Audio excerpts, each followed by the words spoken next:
Hi, I'm Jacob Miller. I'm 15 years old. What brought me here was I've been big since I was 1 year old. I was 52 pounds at a year old, and I haven't stopped growing since. Jacob Miller's weight was killing him. By the time he was a teenager, he was gaining 100 pounds a year. At his heaviest, he was 6'5" and 707 pounds. And he was just 15. This is Jacob's story. Well, he's my boy. I tried to carry him across the street when he was, a year and a half old.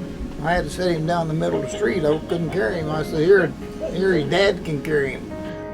Jacob was born 5 weeks premature. If he would have went full term, he would have been just about 12 pounds. He was already a big baby. He was full grown when he was 4 years old. He's quite a character,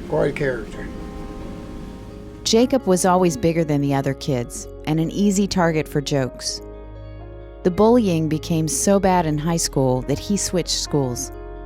On top of feeling like his body was wearing out, he was depressed. It breaks your heart. I mean, really it does.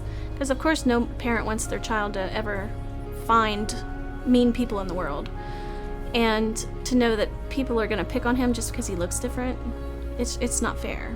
It's very difficult because everybody is so quick to judge you, no matter what it is, like your hair, the way you dress, anything. But when we switched schools is really when it hit him hard. It was in a whole different environment, and it was a very hostile environment. I go to the bathroom and I come back and my milk carton was open. I could have swore I didn't open it. And then I take a drink of it and my friend leans over and goes, "Hey, that kid just spit in your milk and you didn't even know it." I've always been concerned, and we've taken him to several doctors and tried to figure out what the problem was medically. The fact that he grew so quickly at such a young age should prove that there was something going on there. And many doctors said that there's hormonal conditions in the brain that they haven't identified yet that could be 10 or 15 years before they know what was going on. He can't go 10 or 15 years because at the rate he's growing. So we need to do something before it gets to be too late. So tomorrow's my surgery. I'm nervous, but I'm excited at the same time. We're here to get a gastric bypass surgery done on Jacob and trying to get him to help lose some weight. Jacob followed a restricted diet in the weeks before his surgery, and the pounds started coming off. He lost 77 pounds before his operation and proved he was serious about losing weight and really getting healthy. At a weight of 700 pounds, none of our body systems were made for that kind of weight. And the kind of places where we see this being a real problem are with the heart, with the lungs, in particular with sleep apnea. Obviously diabetes. He's had several cases of cellulitis in his legs, heart disease. Non-alcoholic fatty liver disease. I mean, those are all conditions caused by being overweight. And especially being only 15 years old and over 600 pounds is quite concerning. Even for me, as big as I am, I know that that's not normal for a kid to be that big. So something had to be done. His insides aren't keeping up with the outside. As a parent, I felt like it was the last resort for me, but it was the step that I had to take. I mean, I don't feel like it's the fix-all, cure-all, but at least it's going to slow him down enough to maybe give us some time to do some more research to figure out what's causing his growth. So today, as we've talked about, we're going to put the little cameras in and the instruments in. We're going to look at your stomach, and we're going to make your stomach much smaller, okay, about the size of an egg. We will hopefully not encounter a lot of opposition inside, but there could be challenges that we find from just the amount of belly wall you have. So we may have to do some special tricks with our anesthesiology colleagues to make some more room. So those are the only other things to mention. All right. Jacob Miller, date of birth 4/25/1998.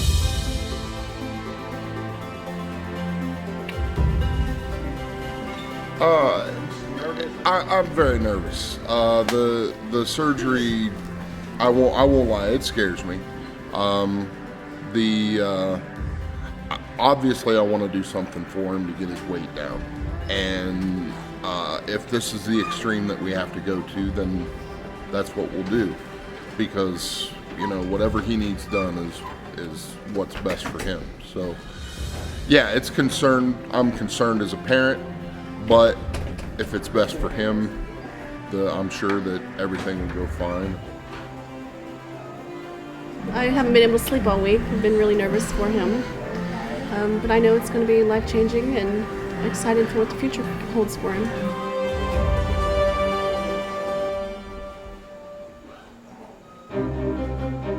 Beyond recommending changes in diet and exercise, doctors don't have many tools for treating severe obesity. Even surgery is no quick fix. Jacob and his family saw surgery as a second chance for him. It could be the turning point that would put him on the path to good health. A team of specialists helped prepare him for a life-changing operation. Then his surgical team got started on his transformation.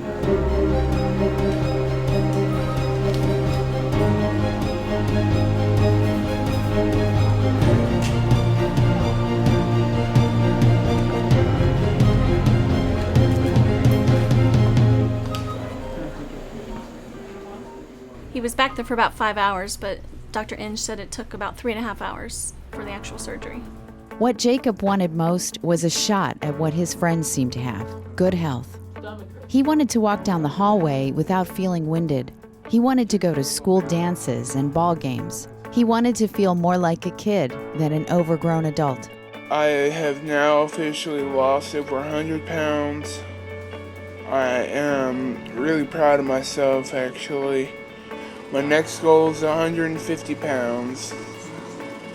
And I'm ready for school, and I'm excited to see how everybody reacts. I think they'll be surprised when I walk in the door. School shopping, it was exciting. I could actually go and buy regular socks for him. Usually I'd have to get big and tall socks because his feet were so big. Well, the swelling has gone down so much in his feet that now I could buy regular socks just off the counter. So it's very exciting. It's a little big, right? 557. That means you lost like 50 more pounds. You've lost 150 pounds.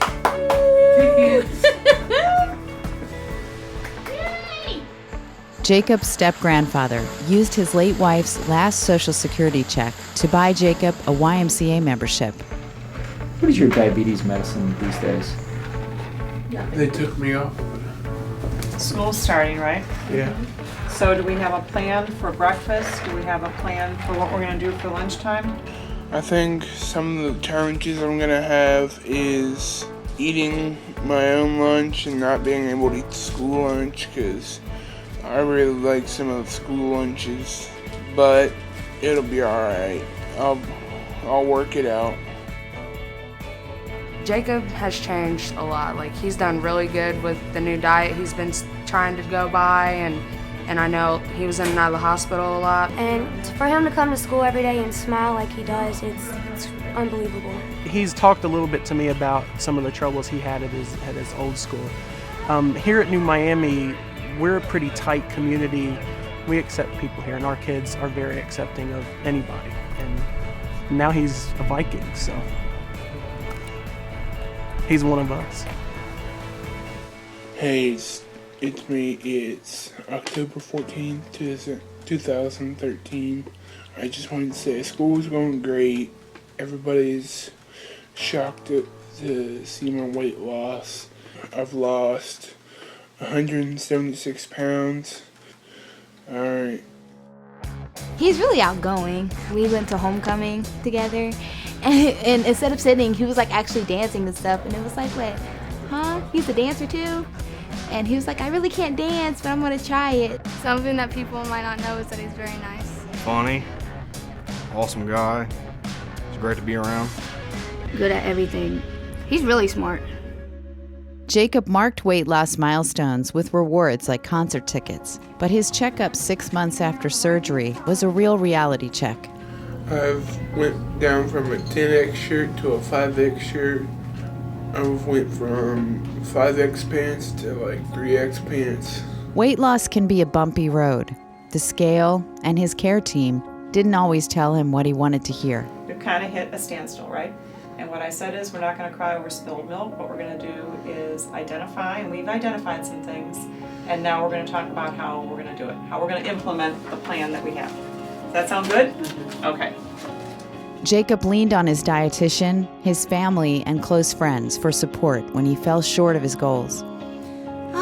I do. I think I have a lot more of support professionally, but I also think Jacob is more mature now, and he understands himself. I think things that are dry are very hard to digest. Your stomach doesn't have enough acid right now to break all that down. So I feel like it's not all on my shoulders as the parent. He's able to step up and say, you know, I have to do this for myself. You know, Mom's great, but she can't do it for me. Are you measuring your portions? So it's like he's still eating with his eyes instead of with his brain and stomach. So you get that measuring cup out that I gave you a long time ago, and you measure it, Jacob, and you stick with that cup. He's still a kid, but he has to realize that I can't do it for you. You have to do it yourself. You have to stick with your plan. Because now we know what happens when you don't stick with your plan, right? You get off track. And I think he's realized that now. And you know, we're just hoping for the best. So you're just off track. You haven't fallen off the train. You're still on the train, okay? And we're gonna go in the other direction.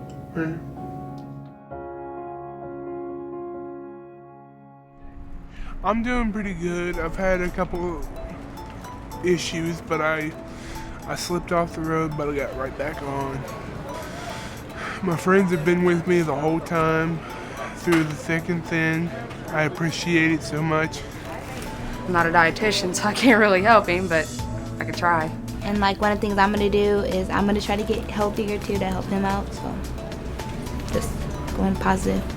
I've gone through a similar program that Jacob has gone through where I had to start eating right and exercising before they would do the surgery. It's been a hard road because I was 500 pounds, and I've talked a little bit to him about how hard it is. I mean, you really have to exercise and you have to stick with it, or it's all for nothing. It's hard, but not as hard as it was before surgery. Before, I couldn't do anything. I'd walk for 5 minutes and I'd sit down. Now I can walk for a half hour and not sit down. You know, Jacob really came to us with what I would say is a very unique form of childhood obesity. I would say the highest weight that we've ever seen. So it was quite literally a black box, unknown exactly how he would respond to surgery, how much more weight he would lose. Now it turns out he did lose more weight after the surgery, and has now maintained his weight loss over the year without regaining metabolically. He is much healthier for having lost that weight and kept it off now with the surgical procedure than he would have been at any time in the last 5 years. Today, Jacob weighs 530 pounds. His diabetes is gone and his sleep apnea is better. He can fit into the front seat of a car, and soon he'll be in the driver's seat as he continues his journey. He's not done. He's got some ways to go, but at least he's going in the right direction. So it's a lifestyle change. You have to change pretty much everything about you, but it's a change for the better. You have to work for it. Promise? Mm-hmm. All right. Good job. Thank you.